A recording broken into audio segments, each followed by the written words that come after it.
All park regulations.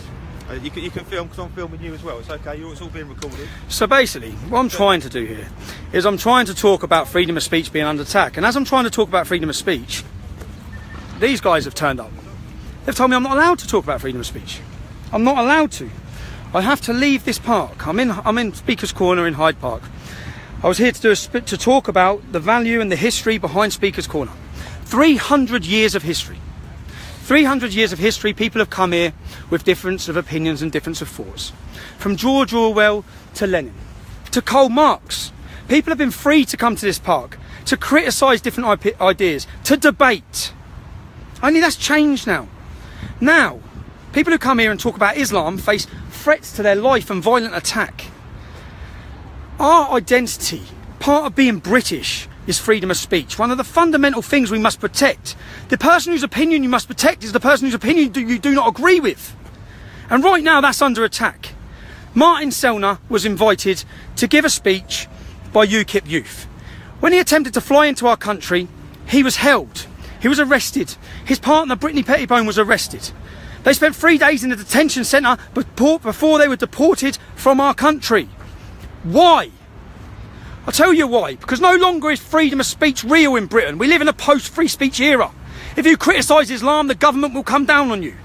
These guys here, currently accosting my camera crew, will come down on you.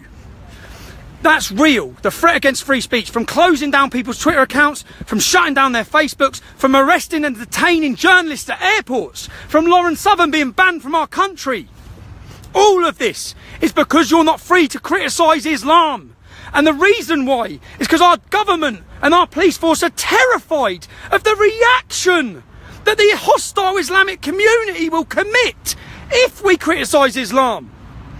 And that's why I'm asking you, if you value freedom of speech, if you value 300 years of history, if you value part of who we are, then I ask you to come to Speaker's Corner at 3 p.m. this Sunday. They may stop the speaker. They will not stop the speech.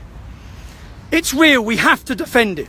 And if you're a socialist, if you're a communist, whoever you are, if you value freedom of speech, I will not be here on Sunday talking about my politics. That's not why I'm coming here.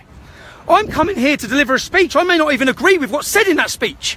I'm coming here to protect freedom of speech. The one place, this venue has become known as the home of freedom of speech around the world. That's why when Martin Selner's speech was cancelled and he thought to himself, where is the one place I will be free to talk?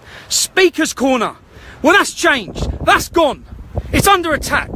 And that's why the battle for Speaker's Corner is this Sunday at 3 p.m. And I ask you, if you value it, if you support it, if you value our right to criticise and speak freely, openly and debate, then come here this Sunday and send a message back to the government. Send a message to the police that no longer will you stop people who want to express themselves freely. It's not a crime.